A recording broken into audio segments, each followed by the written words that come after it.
নমস্কার বন্ধুরা, আমি রিপন বিশ্বাস। আগের এক ভিডিওতে আমি বলেছিলাম ট্রেডিংয়ে আসার আগে নিজের খারাপ অভ্যাস ত্যাগ করুন। সেই ভিডিওতে একজন ভিউয়ার খুব ভালো একটা প্রশ্ন করেছেন।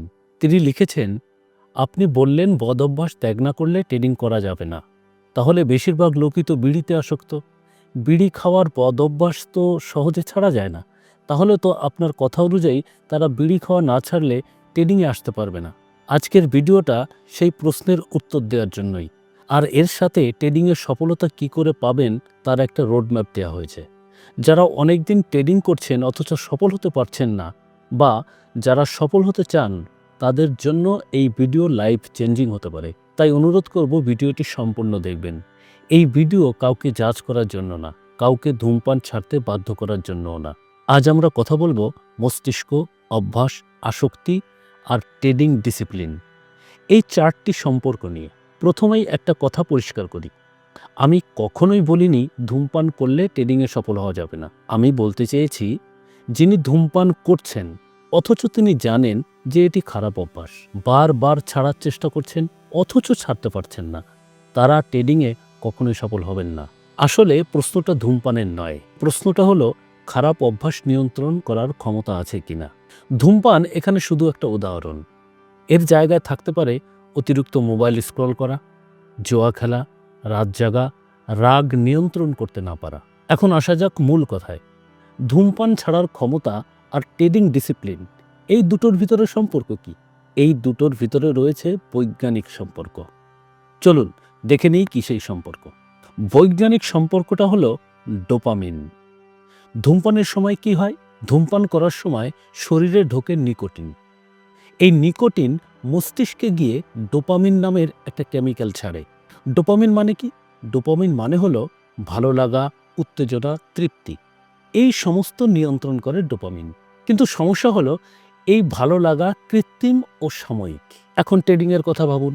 আপনি চার্ট দেখছেন, দাম ওঠানামা করছে, আপনি বাই বা সেল বাটনে ক্লিক করলেন। ঠিক সেই মুহূর্তেও ডোপামিন রিলিজ হয়। অনেক সময় প্রফিট আসার আগেই ট্রেড নেওয়াটাই ভালো লাগে। মিলটা কোথায়? ধূমপান আর ট্রেডিং দুটোতেই সমস্যার জায়গাটা এক জায়গায়। সেটা হচ্ছে ইম্পালস কন্ট্রোল।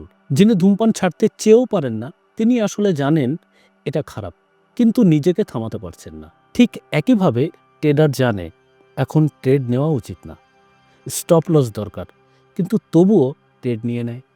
এটাই মূল সম্পর্ক। খারাপ অভ্যাস ডিসিপ্লিন ভেঙে দেয়। ট্রেডিং কোনো বুদ্ধির খেলা না, এটা ডিসিপ্লিনের খেলা। যে মানুষ দৈনন্দিন জীবনে নিজের খারাপ অভ্যাস নিয়ন্ত্রণ করতে পারেন না, সে হঠাৎ করে চাটের সামনে বসে সুপার ডিসিপ্লিন হয়ে যাবে, হ্যাঁ, এটা বাস্তবতা হতে পারে না। ধূমপান মানুষকে শেখায় এখনই ভালো লাগা চাই, ট্রেডিং শেখায় অপেক্ষা করো। এই দুটো মাইন্ডসেট একে অপরের বিপরীত। লস হলে ট্রেডারকে শান্ত থাকতে হয়, কিন্তু যিনি আগের থেকেই স্ট্রেস থেকে পালানোর জন্য কোনো নেশার উপর নির্ভর করেন, তিনি লস সামলাতে গিয়ে রিভেঞ্জ ট্রেডিংয়ে ঢুকে পড়েন। আমি আবার পরিষ্কার করে বলছি, ধূমপান করলে ট্রেডিংয়ে সফল হওয়া যাবে না, এটা আমি বলছি না। কিন্তু খারাপ অভ্যাস ছাড়তে না পারা মানে নিজেকে নিয়ন্ত্রণ করতে না পারা। আর ট্রেডিংয়ে সবচেয়ে দরকারি স্কিল হলো সেলফ কন্ট্রোল। মার্কেটকে কন্ট্রোল করা সম্ভব না, তাই এখানে নিজেকে কন্ট্রোল করতে হয়। তাই আমি যখন বলি ট্রেডিংয়ের আগে খারাপ অভ্যাস ছাড়ুন, তার মানে এটা নয় যে আপনি নিখুঁত মানুষ হন বা সন্ন্যাসী বা দরবেশ হয়ে যান। তার মানে হলো নিজের উপরে কাজ করুন। যে মানুষ নিজের জীবনের ছোট ছোট বিষয় কন্ট্রোল করতে পারেন না, সে অর্ডার বাটনে ক্লিক করার সময় সঠিক সিদ্ধান্ত নিতে পারবে না। যদি এই ভিডিও আপনাকে ভাবায়, তাহলে একটা লাইক দিন, কমেন্টে আপনার মতামত অবশ্যই লিখুন। আর এমন বাস্তব ট্রেডিং আলোচনা পেতে এবং ট্রেডিং শিখতে বঙ্গ ট্রেডার অ্যাপ ডাউনলোড করে ইনস্টল করে নিন। ডেসক্রিপশনে লিঙ্ক দেওয়া আছে। সাথে সাথে আমার সঙ্গে ফেসবুক, টেলিগ্রাম ও হোয়াটসঅ্যাপে যুক্ত হতে পারেন। ডেসক্রিপশনে লিঙ্ক দেওয়া আছে। ভিডিওটি ভালো লাগলে একটা লাইক দিন এবং চ্যানেলটি সাবস্ক্রাইব করে নিন। দেখা হবে পরের ভিডিওতে। ততক্ষণের জন্য বিদায় নিচ্ছি। নমস্কার।